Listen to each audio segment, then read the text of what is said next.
Good morning, everybody. Welcome back to this week's episode of Meet the Retailers. I am your host, Stacey Mooney, and this is episode 8. It's hard to believe we've been doing this for 8 weeks, but it's been awesome. We hope you're enjoying it.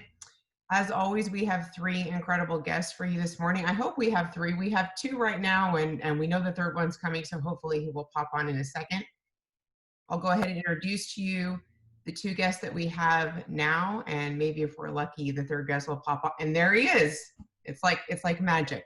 All right, so here we go. We have Aaron Harris. Aaron is with Dutch Brothers Coffee Company. We have Chris Levitt with Tropical Smoothie Cafe. And Grant, I didn't get to ask you because you were late. Could you pronounce your last name for me, please? I don't want to mess it up.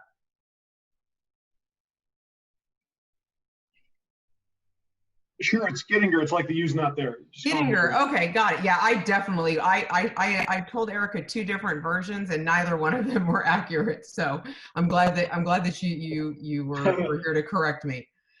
So anyway, so Grant is with Well Biz Brands, and we'll let Grant share with you guys those 3 brands as we dive in deeper here. I do want to mention that this week we have an awesome sponsor. We have Capital Rivers Commercial, which is based out of California. They are a full-service brokerage company. We're going to share more with you about them at the end of the webinar, but we're going to jump into the questions for our guests this morning.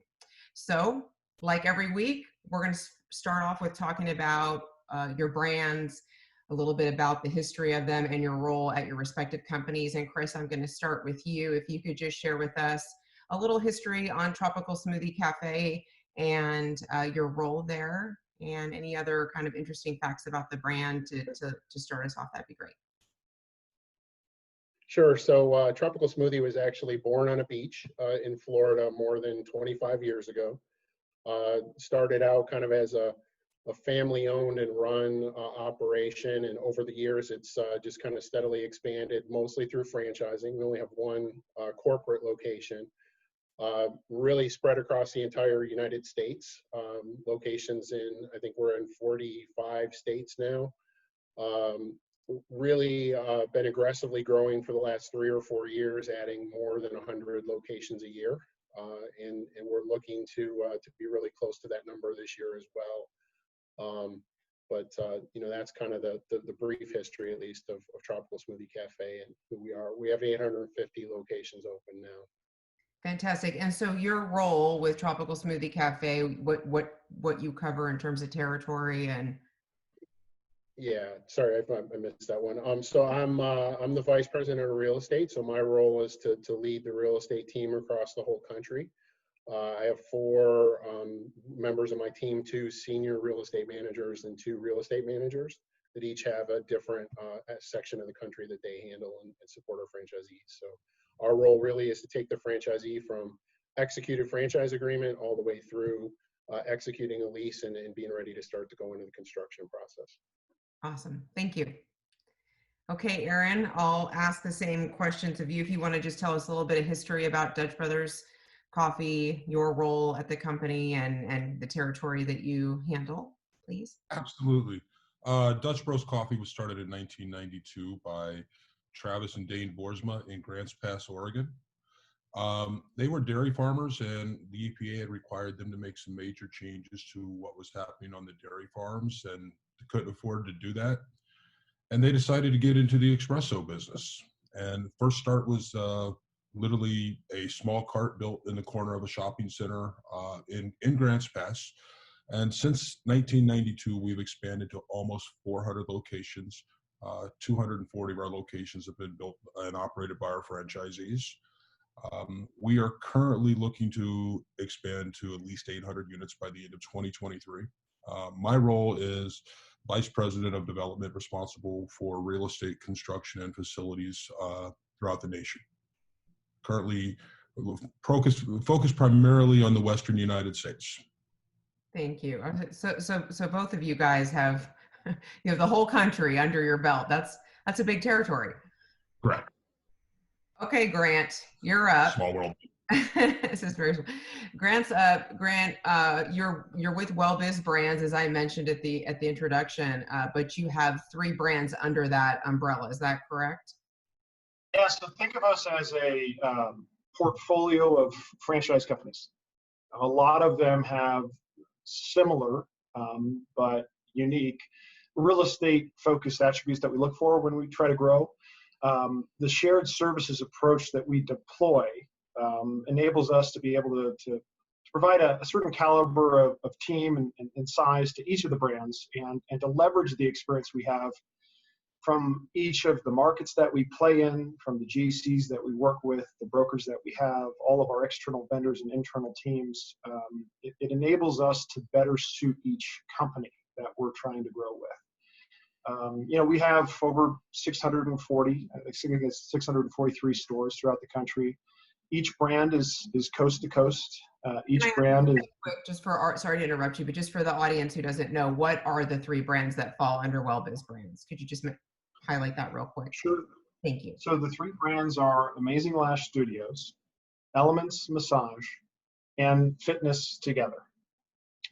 And I could share a little bit about each of them. Amazing Lash Studios is the category leader. It's a private one-on-one service.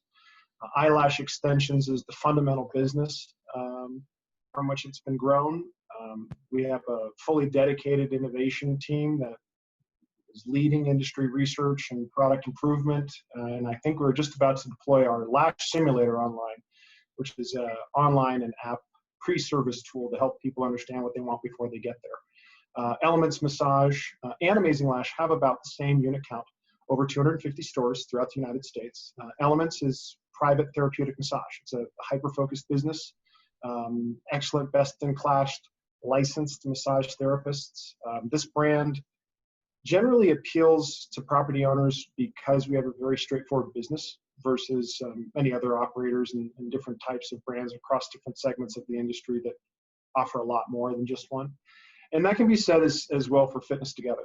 Fitness Together is a private one-on-one personal training environment. It's customized to each client's need based on their desired outcome. And for many, it's a way for them to avoid a busy and clustered mid to large size fitness box and to get a more intimate, personal training experience. Got it. Thank you.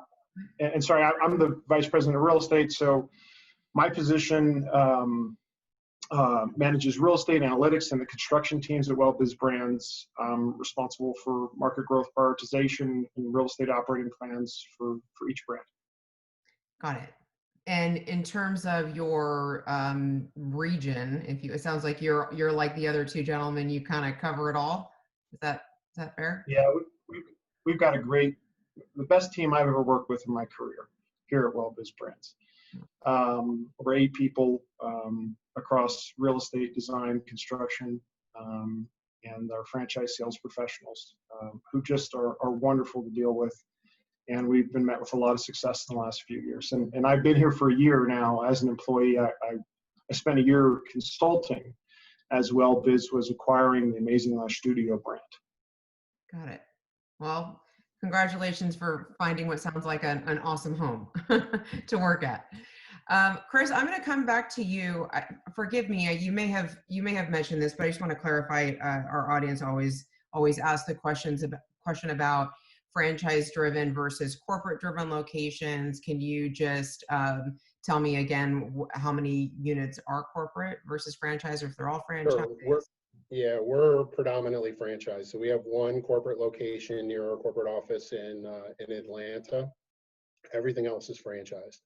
Got it. And we range from, large multi-unit franchisees that'll have 10, 12, 15. I think our largest one has 65 now, to the single unit, mom and pop, a franchisee that's just going to run 1 location. So kind of a broad spectrum of the franchisees that we work with, but predominantly franchise.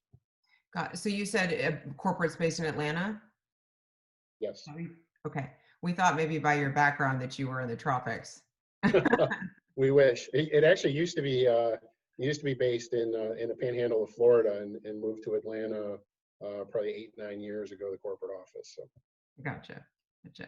Okay, so Aaron, I heard you in our first question, you answered how many, I think, franchise units you had, which makes me think there are some still corporate locations. What's the ratio Absolutely.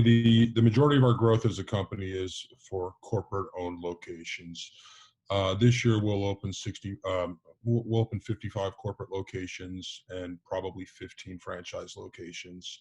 All of the new markets that we're entering, we're doing with as corporate stores. Our corporate stores are run by what we call operating partners. Our founders wanted to get away from the traditional franchising model. We let our existing franchisees continue to grow, and they do a great job for us. But as an operating partner, if you've worked for us for at least 4 years and you meet certain qualifications, and we select the best of the best, we will build you a store and make you a partner in the business. Great. It's great. I'm sorry. So in terms of the growth focus for corporate locations, do you have is there a hot region, if you will, that you're really focusing those corporate locations on? Yeah. So we are working on Texas right now. I think Texas would probably be what we would call a hot region. Have not opened our first store in the state of Texas, but we are working on about 25 potential deals right now, and that number should be growing pretty fast. Our most successful markets are Las Vegas, Tucson, Phoenix, and then we've just opened our first store in the state of Utah 2 weeks ago. That was in St. George. We currently have 5 under construction in the Salt Lake area. Our first store in the state of New Mexico, our first 2 stores in the state of New Mexico are currently under construction. But I would say Texas is probably the hot market for us right now. Got it. Well, I think everybody loves the Texas market for the most part. Brant, so this is gets a little bit challenging because we're talking about 3 different brands. So you're going to have a lot of answers. I guess my first question is, of the 3 brands you mentioned, is there one that that Welbiz is putting more focus on right now? Or are they all growing equally? Or I guess what I'd say is each is growing per what we would expect of them. In terms of where we put our focus, we have business unit leaders for each of them, and each of them has an operating plan in terms of what they need to achieve. And for the most part, we still have a good number of deals under development in site selection and various phases of engagement across all 3 brands. We've got about 53 that I calculated that we have from site selection to construction. We're almost open with 10 now, which most of that obviously was pre-COVID. And we have another 100 plus slated for future development. In terms of which brand is the biggest growth mechanism, Amazing Lash Studios has the largest per year new store opening count. Elements would be right behind it, and then Fitness Together would be the third of our list of all 3 brands. That I think the concept, the fitness Fitness Together is our legacy brand. It's been around for a long time. We've got about 150 plus stores, but it's been going under more of a new age, new generational type of approach to how we're going to conduct the business. We've critically evaluated, and I'm not the business unit head, so I don't want to say too much, but we've evaluated everything that we offer. Private consultation, both from a nutrition standpoint versus a fitness standpoint, to try to figure out the best mechanisms for growth. And one of the sharpest things we did when I first came in, the team looked at each brand and said, are we getting the most out of our real estate? Are we too big? Are we too small? What are our room size?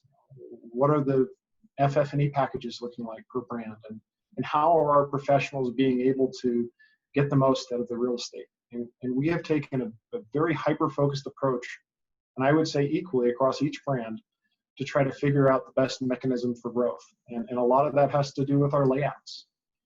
In addition to just what we always talk about with the real estate brokerage community, and sometimes with Retail Wide and the ICSC community, which is grow, grow, grow. But I would say each of the brands is slated for good unit growth, and I'm proud to say, as of now, we don't have any permanent store closures from this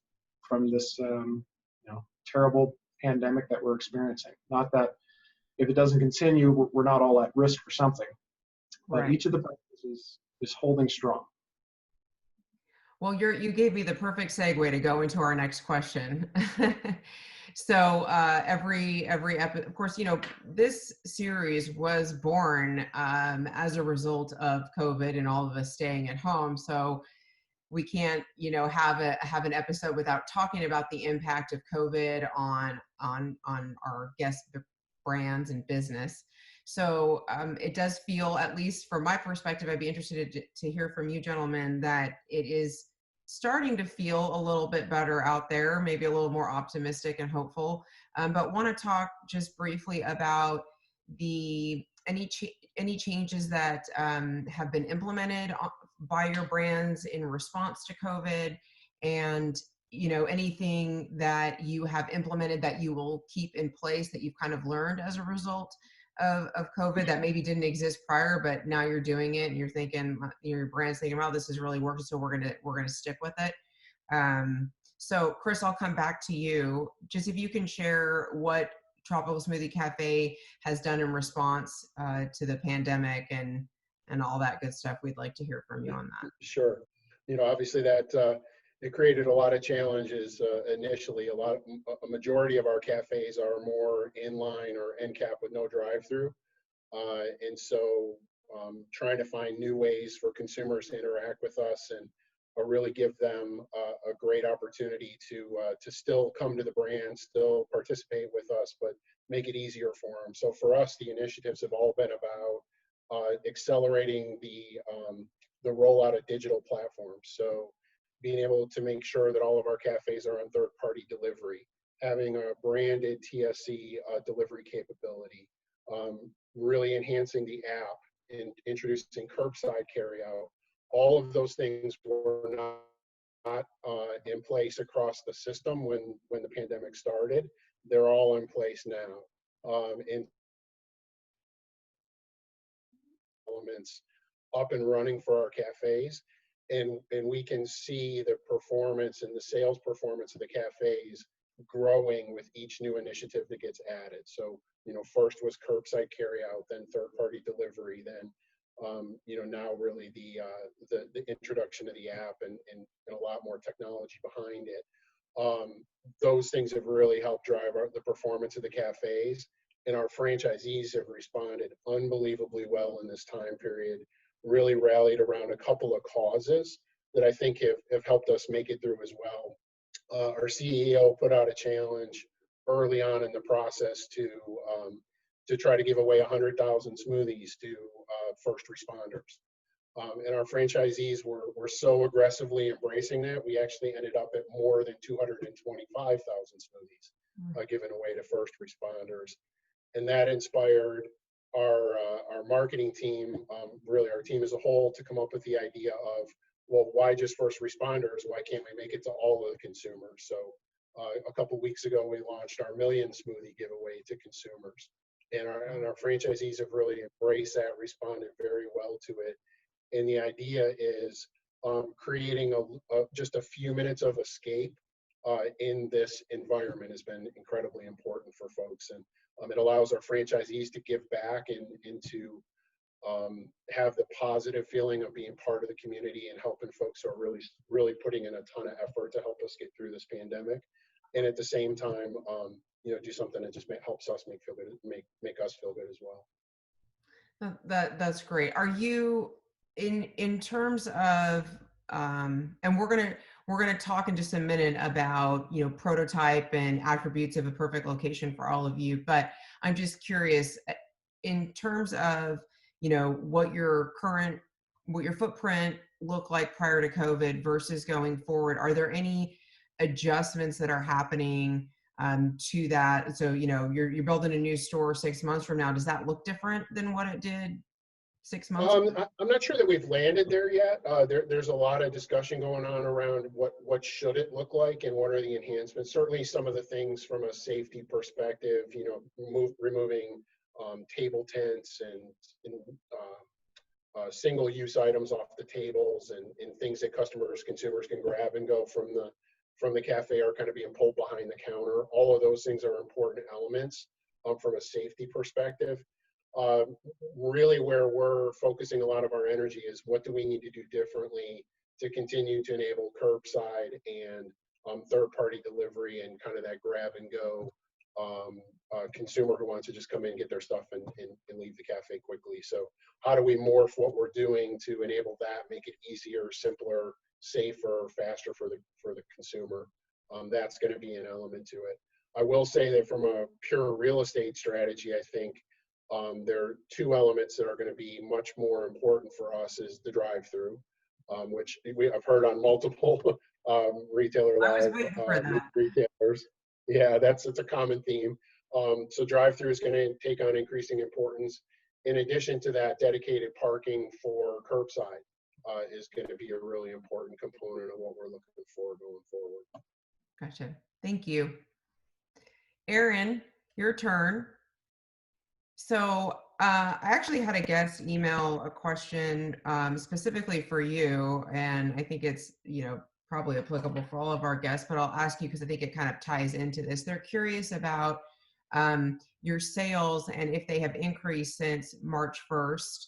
And does that correlate to, your drive-throughs and your setup? And if you want to just piggyback onto what Chris was saying in response to my question about the changes you've had to implement as a result of COVID and anything that you've learned from that or will keep going forward. Sure. We're more fortunate than most. Being a predominantly drive-through only concept, it seems to me that while our sales have been affected, guys, let's not pretend they haven't. We haven't had the drops that we've seen from several of our competitors, and our sales are close to even with last year. Maybe slightly better in some markets, slightly down in others. So I think that would probably be the first thing to look at. A couple of big steps that we took right off the bat were we stopped taking cash. And so when we stopped taking cash in our stores, we went to a frictionless payment system. And that probably, we had some grumblings from our customers the first couple of weeks, but once we got past that, things have been fine. We've also closed our patios. It was really hard to manage the gathering when we have a patio. We'd have a group of kids out there on the patio, and we're trying to keep them apart from each other, and just became difficult. So for now, the patios are closed and going to remain closed. We expect we'll start taking cash again shortly. And as we move forward, we'll figure out a way to set the patios up and use some branding elements to space some things out. We're really excited about what that looks like. As far as what changed in our business, everybody working from home, not talking about us, I'm talking about our customers working from home, the daily routine of when they go to work, when they come home. So where it used to be, we'd have stores busy at 5 o'clock, 5:30 in the morning with people driving in. Those commuters weren't leaving their house anymore. And so while our sales were good, especially the first month, it was really hard to get a whole handle on the traffic patterns to when the customers would be coming in. We'd be getting rushes at 1 o'clock in the afternoon, and we didn't know why. And it's because people wanted to escape from their house for a little bit. We started to get a handle on that, and as people have started to get back into work and adjust to the new normal, that's been very good for our business. Fortunately for us, when we look at the way we do things, our drive-through, I like to say we're the masters of the drive-through. We like to run 25 cars at a time through our drive-through lane. We don't have the traditional squawk box that you'll see in most fast food places where you pull up and place an order. We have runners in the line who are out there with an iPad taking the order and sending it in. And most of our stores have an escape lane, so quite a bit. You'll go through the drive-through. You may not even go to the window, especially since you're paying with a frictionless payment system. So we're really set up to move quick. And because our price point is low enough, we're really that daily escape. So we've been very fortunate that way. Now, if you know much about Dutch, we're really big about just giving things away too. And when I say giving things away, it's all about being a part of our communities. We started out in a small town. The first 200 locations we opened were in the small towns. And I think a couple important things to know are our Dutch Bros Foundation donated $1 million to COVID relief efforts. Just wrote a check for $1 million. And then Dutch Bros donated, in addition to that, 100% of its April profits to first responders. So those were two big steps that we took. Wow, that's huge. That's amazing. Okay, Grant, you're in a little bit of a different boat than the first two gentlemen. You have, I guess, all We three. don't have to drive-throughs. What? Yeah, you don't need to. Are you gonna go get your eyelash extensions through the drive-through? I'm fascinated. Are you saying earlier that people can basically try on eyelashes? Is that what you were saying? It's funny, it's an online tool and app where you can upload a photo of yourself and see what the product looks like. That's So I could even do it myself. I need to check that out. I'm going to get my sister on there. We're going to do it. I've always wanted to have Tammy Faye Baker style, just see what it looks like. Anyway, okay, so all three of your concepts, they don't have drive-thrus, and none of them were deemed essential uses, I presume.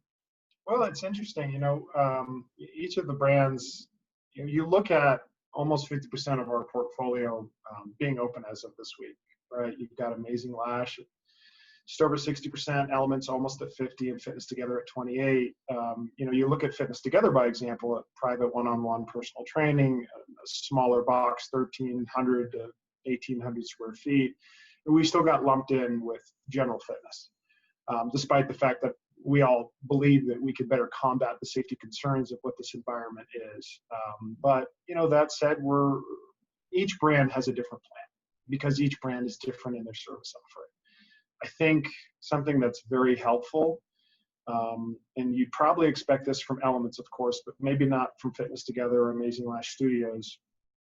Each of our stores for those systems, they have private areas or rooms that service is conducted. You look at the lash space, there's some brands out there that have open floor plans.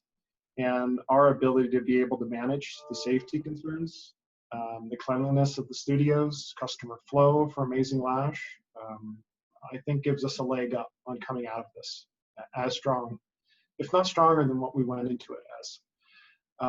But with that said, we have begun reopening it. The one thing I think that our groups have done a very good job with throughout this entire experience that we've had to unfortunately go through, the communication organizationally for everybody that supports the network of franchise owners that we have, to the communication with the franchise owners, to the communications with the franchise owners and their clients, and the communication to every community that we're based in has been exceptional. I've been really almost overwhelmed by how much I see go out the door and how much we try to touch with regards to just being an open book, letting people know where we stand and how we are making more than best efforts to, shepherd safety through the reopening. The store level process is different.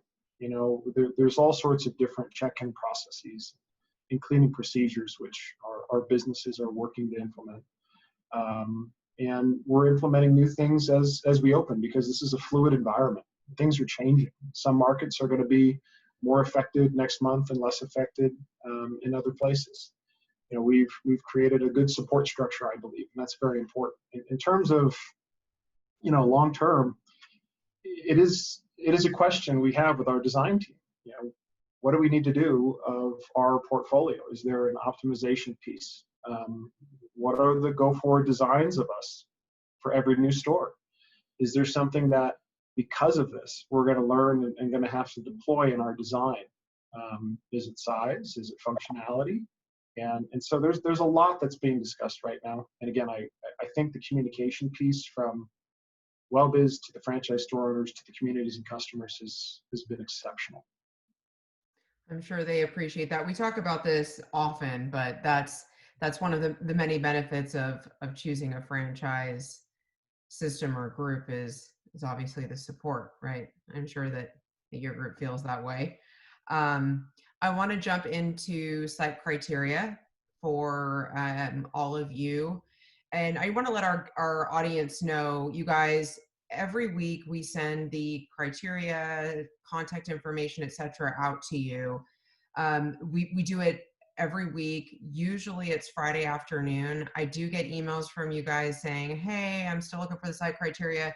If you don't see it by 6 o'clock on Friday night, it's probably in your spam or your junk folder. We anybody who's on this call is getting that contact information, so be sure to check your spam and junk folders. Having said that, this week we are not going to be able to get it to you until Monday, so don't be emailing me on Saturday saying, hey, I never got it. It will come to you, but it will be Monday. We've got a lot going on. So I apologize, but you'll have that information Monday, and you can start pestering our 3 guests for sites on Monday.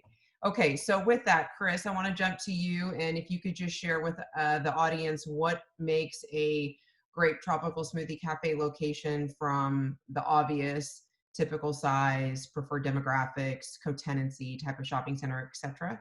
That would be great.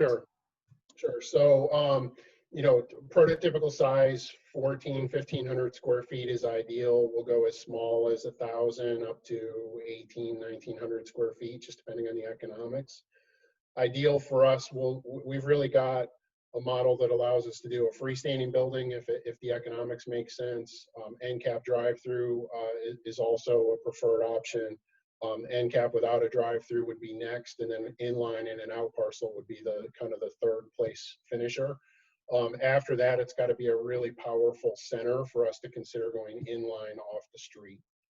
That's a little bit different than what you'll see in a lot of our cafes that are more legacy cafes that were early on in the brand's history. We've been kind of moving toward higher profile out parcel end cap kind of locations over the last couple of years. So from a pure real estate perspective, that's what we're looking for. Co-tenancy, things like Target, Costco, previously would have been movie theaters. I think we'll have to wait and see how the movie theater industry morphs coming out of this, if that works. Fitness concepts being in and around that area as well. Proximity to high schools, colleges, hospitals, those things are all important. And we also like to be around other fast casual food concepts. We think that there's a lot of synergy that comes from having multiple brands in an area. You get consumers begin to look at that as the place to go for lunch or the place to go for dinner, and there's not everybody's going to eat the same place every day. So we're looking for those kinds of things as we evaluate. One of the things we've been doing over the last couple of years is really building a nationwide market plan, and so we've put in place a pretty sophisticated process to identify the trade areas around the country that we want to develop.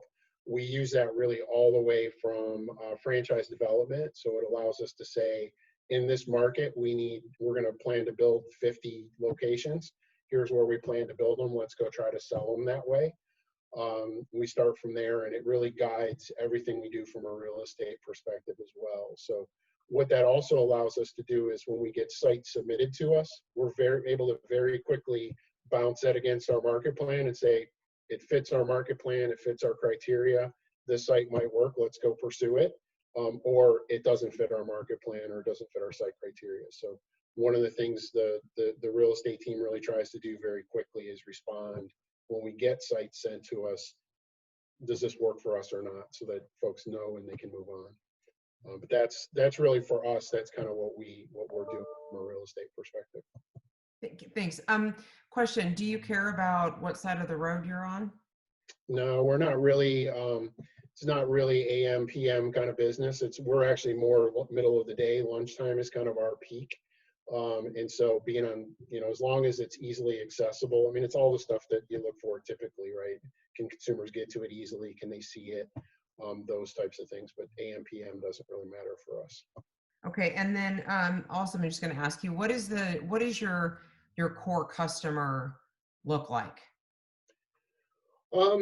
It's really those folks who are looking for healthier, better for you kind of alternatives. It's not necessarily super health conscious, but it's the folks who just want to eat a little bit better, feel a little bit better about themselves. When you come into a tropical smoothie, you're going to see real ingredients that are being used in all of our products, fresh, bold, flavorful. And it's that level of consumer, that type of consumer is our core the core of what we do. Folks who are just looking for better options than other choices they might have. Gotcha. Okay, thank you. Okay, Aaron, we're talking site criteria and customer profile. So what does that look like for Dutch Brothers? So Dutch Bros, first of all, my buildings are small, smaller than the typical QSR box, where our buildings are 852 square feet, so 20 by 40. And a lot of people make the mistake of thinking, well, I can just squeeze you into a parking lot somewhere and we can make this work. But I like to have drive-through stacks of at least 15 and sometimes more than 25 cars. Because with us, really the parking lot is our lobby or our dining room. And so when you start looking at that, you realize I need somewhere between 25 and 30,000 square feet of land. I need the store built right there to accommodate, like I said, 15, 20 cars in the drive-through. I guess rule number one is always push them to the corner. So I'd love to have the nice corner location of Main and Main, so to speak. But I look for co-tenancy from big box retailers such as, big box daily needs. So the Walmart, Target, Ross, and ideally we would be on the going to work side. But more than half of our business comes after 10 a.m., which makes us a little bit unique for what we sell. So it's not a deal killer for me if I'm on the opposite side of the street. Like for proximity near schools, high schools are great. Colleges are better. Not all the high school kids drive. And, it's something we should all think about is it's a drive-through concept. I need to be near people who are driving. And I always have to remind myself that. So sometimes these dense urban walking areas, the dense downtown areas, while they're great, it's a strong business district. I'm not really set up to do business, on walk-in locations. Really, it's all about the party in the parking lot with the drive-through. As far as demographics go, we've seen our best success. The warmer the weather, the better for us. So throughout the Southwest, throughout Southern California, Central California, Arizona, and hopefully soon Texas, those warmer weathers, they seem to have the biggest impact on our business. Interesting. Even though it was started in Oregon. Company was started in Oregon, and we do extremely well in Oregon. But I would say probably our two most successful markets are Las Vegas and Phoenix. Okay, so I grew up in the Northwest, and so I've seen the coffee huts my whole life. I worked in a couple through high school and college, so I'm familiar with the concept. But I think I'm betting a lot of people on this call are surprised to hear you say that the building itself is only 853 square feet. So yeah, and by the way, as I said that, I got like 11 text messages. It might be 913 feet, guys. I might have got the number. It's 20 by 40 with a small pop out, so I apologize. Okay. Got it. Yeah, so it's definitely a small building, but some of our legacy buildings are quite a bit smaller. We have also converted a number of other buildings. We have a plan to be able to convert any traditional QSR box. So we've converted Burger Kings and Wendy's, and we've converted Rally's and Sonics. So we've converted those. I don't wish them any ill will, but if one of those old buildings happens to come available for us, I think we would absolutely continue to take a look at it. We've also converted banks, but the majority of our growth is the new traditional 913 square foot building. Got it. Thank you. Yeah. Grant, let's go, if you would, one by one by brand. You know the questions. What are the criteria for each? Sure. So I'll start with Fitness Together. It's about a 1,300 to 1,800 square foot, generally speaking, inline or end cap location. Most of the properties you'll find at Fitness Together, it'll be well positioned in the market, but it'll be in a more traditional multi-tenant building, sometimes with an anchor, sometimes without an anchor. We like to see other wellness or coffee or food type of brands. But with that brand, we really focus hard on real estate fundamentals, really good access, really good visibility, really good parking. You look at Elements Massage, about 1,600 square feet to 2,000 square feet, a little larger. we really focus on grocery or community anchored properties. We found it to work both immediately off a freeway, from my restaurant days wanting to be a quarter mile from a freeway on and off ramp, to also pocket markets surrounded by 360 degrees of residential, perhaps off freeway. We look for all of our brands to have well accessed multi-tenant type of real estate for what it is that we lease. Aside from grocers, we like to see other member-based brands, female-oriented retailers, health and wellness, gyms, other beauty brands. Amazing Lash is 1,200 to 1,600 square feet. This is something we expect a much more prominent position in properties. We have a lot of locations in regional and lifestyle-based centers, as well as a growing number of stores in more traditional grocery anchored shopping centers. And I'd say the same is true for what I mentioned on Elements. This brand has seen tremendous success, not just in being located off a freeway entry with regional shopping, strong daytimes and residential densities, but also in pocket markets where perhaps in some cases being first to market has helped a lot, but I think being best in category has helped even more. So that's the high level of our site criteria. And just so everybody knows, I've got a list of 54 brokers that represent all three brands throughout the United States and growth markets, 14 brokers that specifically represent Amazing Lash in certain markets, and 16 brokers that represent the Elements and Fitness Together in various markets as well. And you'll see that once that gets set out. On Monday, not on Friday. Yes, next week. Okay, so real quick, and I know I touched on this with Aaron a little bit earlier, but Grant, if you could, are there any what markets are of particular interest for, whether it's all the brands, individual? Oh boy. If I say Atlanta, my Des Moines, Iowa team is going to be really upset. Okay, put me on the hot spot or on the hot seat. The honest truth is each brand has different hotspots throughout the country. But generally speaking, we have 54 different growth markets in the United States that are experiencing growth across our brands. We have signed big agreements in Boston, big agreements in Atlanta. Amazing Lash, coming from Texas with a tremendous amount of stores in Texas, continues to grow throughout Texas. Coastal markets as well, but I can't just say one market. We've seen growth in Sioux Falls, in Des Moines.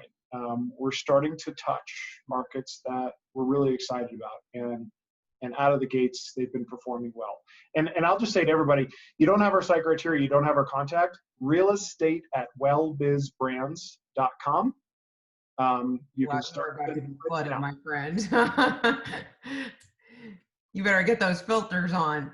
Maybe it would have been easier to ask you what markets you're not looking in, it sounds like. It's interesting. We have prioritization and alignment between our franchise sales team and us. We created this massive map. Each brand has different trade areas throughout the United States in terms of where we're growing. We even have a store in Canada for one of our brands. I don't think there is a place in the United States where not necessarily growing. I think it more depends on where the person wants to grow. If I have a franchisee that wants to open an Amazing Lash in a market that just frankly doesn't make sense, they're not going to get sold. We term it as awarded because all the different pieces that go into place to make sure the brand is protected, we don't want to have to experience a closure or a transfer. So we are very communicative and involved in the pre-sale process and have a national market prioritization strategy for every one of our brands for every state. Yeah, I think we've all seen, franchise-driven concepts that have not had a barrier of entry that protected the brand, and so you go into one and it's not run well or is inconsistent with one that of that is fantastic. So always important to maintain a standard across the board, right? Chris, I'm going to ask you, are there markets that you are particularly focused on right now? Similar. We're growing all over the country. Probably less so on the West Coast. So California, Oregon, and Washington are really priorities for us at the moment. But the kind of the major markets that are experiencing significant growth all of the major markets in Florida, moving up the East Coast in the Carolinas, Georgia, Virginia, Maryland, the Long Island part of New York is a significant growth area for us as well. Moving over to the kind of the center of the country, it's Cleveland, Columbus, Cincinnati, Chicago, Indianapolis are pretty big growth markets for us. And then down in the Southwest or South, it'd be Texas, predominantly DFW, although we are growing in Austin, Houston, San Antonio. DFW has more activity going on at the moment. And then in other areas like Utah, we're more focused on smaller towns, smaller communities. So we started in St. George and kind of working our way north in that state up in Salt Lake. And a big presence out in Denver. We have a lot of deals that are in process right now that are moving toward opening. So that's going to become a pretty significant growth hotspot for us in the next year or so. Great, thank you. It's interesting. Every week it seems like the same markets pop up with everybody. Aaron, I know you mentioned that you're looking heavily in Texas. Are there any other? Yeah, somebody wants. There's a guest that really wants to know if you're coming to Florida on this. Yeah, I tried to answer that right here in the Q&A. I actually told him to reach out to me. Let's talk. And my team's listening. We're not going to Florida yet, but it's probably something we need to be thinking out for after 2023 and beyond. We probably should explore it a little bit. So absolutely not going to Florida at this time. But other markets we're looking at. Yeah, I know you're booing. I got you. Other markets we're looking at. We have started to build in Southern California. We're looking at San Diego and the Inland Empire areas. Really avoiding most of LA County. Just frankly, it's pretty expensive to build there. But San Diego, Riverside, San Bernardino, Palm Springs area, we're building. We're actively building. We're excited about the future in Albuquerque, New Mexico. Currently have 2 sites under construction, another 4 that we've approved to move forward, and we feel like we can build that market out quite a bit more. And then I also heard somebody mention Denver. I think Chris mentioned Denver being a pretty good market for them. We have been pleasantly surprised by our success as of late in Denver, and it's always been a tough market to develop, and we're starting to get that figured out. I suspect that we'll continue to grow both Denver, Colorado Springs, and hopefully working our way over towards maybe the western side of the state pretty soon. Got it. Thank you. Aaron, I know when we were speaking with you in preparation for this week's episode, you mentioned how you are touring sites and getting sites approved. I think, was it you're not traveling, but you're driving sites. So before we went live, you mentioned you were in Arizona right now. So are you putting a lot of miles on your car, just driving from state to state, or how are you handling that process without? I'm putting a whole lot of miles on Avis's rental car right now. Good. You know, I just when this started happening, when the lockdown started, I was sitting at home, and my wife was working from home and watching what's going on, and I said, I got to get out and do something here. I got to get out of here. I can't be with my wife, man. On the road at tours. I mean, I think she was very happy for me to get away, but not only that, it was we had all of these plans for how to grow the business, and I saw something happening. I said, we can't do that. I can't let whatever this virus is. I said, it's either going to destroy us all and it's going to bring down everything, or 3 months from now we're going to figure out we made the right choice. And so I actually packed up the car and lived out of a hotel in Texas for the last 2.5 months. So since March 15th, I haven't been home, but I'll be home tonight. I got to tell you, I'm looking forward to that drive. Oh, wow. I'm looking forward to that 5-hour drive tonight. And you might come home to a completely different house. I'm pretty I don't sure want to start anything. there's some remodeling, but I think what was important as we were digging in here, we were able to stay focused on our business plans in Texas. You know, I had some open positions I was ready to fill. I was ready to make offers. And then we had this hiring freeze. We had this travel ban. So I was able to literally social distance for myself in a car, living out of a hotel, was able to get multiple deals put together past the LOI stage with the help of our team back there in the offices in Oregon. And I think leaving, I'm looking backwards, leaving Texas, leaving New Mexico and Oklahoma, I feel really good about what we've done. And assuming our business stays where it is, we really didn't lose much momentum. Now, the world got a little bit different where I think everybody was looking for rent relief. We as a brand never asked for rent relief. So landlords were a lot more receptive. Some of them were stuck at home, so they were absolutely willing to call and talk. And I think especially up until about 15 days ago, we were making deals in a situation where nobody else in the world was. So that was really, that really kind of helped us out quite a bit. I would imagine you're not having to fight with as many people to get their attention, right? It's been For really deals good. anyway. And For we deals. also, and I'll just share with you, we also I like to update every week when we open new stores. We've been opening a new store every week, and the last 12 weeks we've been able to open a store, at least one store a week, and post that out on LinkedIn, and we get a ton of engagement right now. I mean, people are happy to see us creating jobs, and I tell you what, my team, and that's Amy and Kelly and Brandon and Dan, and I got to name drop them here. They've just done a great job for us to make sure that we're creating jobs. We create 30 jobs at every new store we open. It's incredible. I love it. These calls, these episodes make me feel optimistic every week with information like that. So that's fantastic. We are getting close to the end already, and so Chris, I want to come back to you and just ask you if there is anything that you want to mention about your brand. That can be what sets you apart from your competitors. That can be some tidbit that we haven't learned today. It can be about that beautiful backdrop behind you that you mentioned before we went live. Or is there anything else you want to share with the audience before we go to the Q&A portion of this? Sure, and it kind of ties into the message in the background is, we're back in the game. We're ready to push deals forward, continue to build the momentum that we've been building over the last couple of years. Really looking for that next wave of locations to come through. We've got a pipeline of more than 400 executed franchise agreements that we still need to get sites located and cafes open.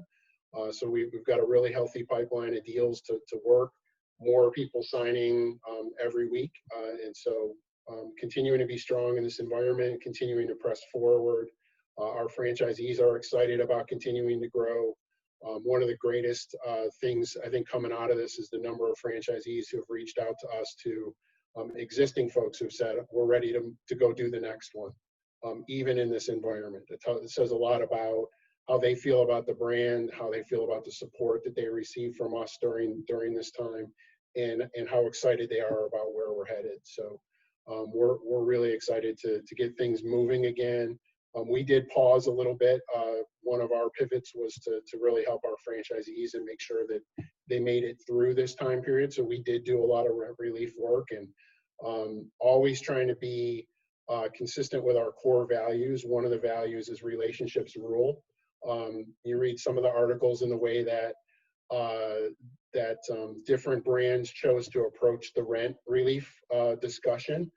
We chose to be very different and reach out to landlords, engage with them, have transparent conversations with them about the situations that our franchisees were in, and across the board, we saw a really positive response from landlords in terms of, hey, we may not be able to do anything to help you, but we appreciate you being transparent with us and being willing to try to figure out a way forward. So we did pivot for about 8 weeks on that. We're now past that period for our brand, and time to start rolling forward with new deals.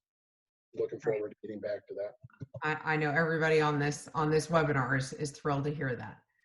We're going to see your team at the Retail Live virtual conference on July 1st. So anybody in the Southeast market, if you're looking to present sites, Chris will have Melissa Tinsley there to represent the brand. So thank you for that. Okay, Grant, this is your chance. You can say anything you want with, I mean, keep it PG, but is there anything that we have not touched on today that you want to share about any of your brands? Yeah, I, sure. yeah, go ahead. You know, there's great things I could say about the brands. You know, I'll share a few things, and I want to leverage a little bit of what Chris said. You know, one of our FT franchise, our Fitness Together franchisees won, you know, best franchise in the U.S. by Franchise Expo. You know, Amazing Lash continues to be, you know, highly ranked. They were number 5 on the franchise Fast Times and Serious list, and Elements was number 1 last year for Newsweek's best customer service spa. That said, you know, Chris touched on a lot of things that we're all needing to be very honest about. You know, we have a network of franchisees that have been weathering the storm. And, you know, like I said, we don't have any COVID related closures right now. You know, we've got a lot of people trying to figure out how to grow. And the greatest question on everyone's mind is, should I sign this LOI? Are there better terms? I didn't get the rent relief here. What's my next step? And I would go back to our strategy mid-March, which was we saw something bad coming, and we put in place a toolkit for our franchisees. You want to talk to your landlord about rent relief? Here's 5 different ways from which you can address it. Abatement, deferments, utilizing security deposits. How do you even frame a conversation? And so many of them touched all of the landlords much earlier than most of the other potentially some of the other brands. And I think it's to our benefit because a lot of the owners we've got and that we've been in deals with have been super communicative, helpful. And I want to call out, I don't like calling out landlords, but I call out Simon Property Group, who was incredibly helpful in helping us craft certain language that otherwise wouldn't enable us to be able to complete certain deals. And I've seen that type of, you know, handshake across the table from all sorts of REITs and local landlords. And I never experienced that necessarily as much before. I remember a little bit of it in 2008 because I got into the business in 2004. But this has been a beautiful time where people have really come together. And I know I don't want to take up too much time before the Q&A, but You're fine. You're fine. You're fine. We like hearing the stories. Yeah. I think it's great. You don't have to stop. Are you done? Yes, I mean, the only other thing I'd say is for anyone out there that's curious where we're growing or how we're growing, aside from what you're going to be selling on Monday, that Real Estate at Wealth is Brands email goes to a large portion of my team. So we're going to be getting a lot of emails, but you know, we're open here. And the final bit, there's people on this call, I've seen some names that don't have jobs, that are furloughed, that are unemployed, that are limited in scope. We need to do a better job as an industry helping those people. And to anyone who doesn't have a job right now or is furloughed or is partial, call me. I don't necessarily have a job for you, but I want to know what you do. I want to know who you are because we're all networked and it's a very small sphere that we play in. And trust is the most important thing. So let's try to build that with those people that we don't know that need help. I think that's awesome. There's actually a gentleman, I don't know if he's on this morning. He's usually on. His name is Peter Korditz with JLL, and he is starting a series actually for our industry to help connect furloughed or just, you know, people that have been let go in our industry. So I would encourage all of you guys to follow him on LinkedIn. He and I have visited about that, and I actually do have retailers. I had literally a pretty awesome retailer reach out to me yesterday looking for help in the Southeast. So, you know, if anybody has somebody that's looking for a real estate position in the Southeast, I could connect you. From time to time, retailers reach out to me because they know I'm talking to all you guys and we're all connected. And so I'm happy to connect anybody if I can help as well. So thank you for that, Brent. And thank you for that reminder. Very, very good point. I think we all know people, have friends that have been, you know, let go through this, and anything we can do to help would be awesome. All right, Aaron, I want to make sure you have a chance to touch on anything that we have not mentioned here. We are almost out of time. This is the first time we've never had to skip the Q&A portion, but I believe most of those have been answered just organically through our conversation anyway. But Aaron, I want to give you the chance to mention anything that we haven't talked about today or anything special you want to share about Dutch Brothers before we we end today's webinar. Oh, I think I talked a lot about what we've given away in response to COVID. But I think the biggest thing, and I'm getting a ton of people emailing me right now asking, what are the best sites for us? I want to make sure something's clear. We want to be in part of a community. We want to be places where we matter. And don't get me wrong, I want Main in Maine, and I want the best corner in Los Angeles as well. But I also want to make a difference in the community. And our individual stores, our individual operators, per store, we give back an average of $9,000 a year. Our folks are vested partners. Our general managers are not transient. The people who run our stores, they are a part of that community. They buy homes in the community. Their kids play on those little league teams, and so they really, our operating partners are much like a franchise organization. And I want to make sure people understand that that's what we're trying to do. What we refer to our business with our franchise, our operating partner model is the compelling future. While we'll build them the store, we make them a partner in the business. And I currently have 200 folks out there lined up ready for that compelling future for us to give them their next stores. And we are excited about that. And I would share this with all the other retailers on there. One of the compliments I get the most from our brand is we bring business to the centers. We bring business to the shopping centers. We bring energy. We bring light. We're a lively concept. And so that party in the parking lot brings other customers into the other retailers. So, Mr. Landlord, if you're sitting on a shopping center and you've got a grocery store, but you've got a whole lot of parking, let's carve something out, sell me a pad, and let me build a store and increase your business as well. All right. That's good stuff. Thank you. All right, you guys, I want to say thank you to all three of you for joining me this morning. It's been really great learning more about your brand. Some I was familiar with, some I was not. And so I really appreciate you guys taking an hour of your Friday morning out to visit with not just me, but our audience. So thank you for that. I also want to give a special thanks to Capital Rivers Commercial. As I mentioned at the beginning of our webinar, they are our sponsor for Meet the Retailers. They are a diverse commercial real estate company with folks that have very unique backgrounds, all accumulated, started by Greg Egeri, and he is anxious to visit with you guys. They do work all over the country, not just in California, and they actually also have some pretty great resources on their website, including how to have conversations with landlords about relief in response to COVID, as well as other tools for anybody, not just their clients. So if you're interested in learning more about them, you can go to capitalrivers.com.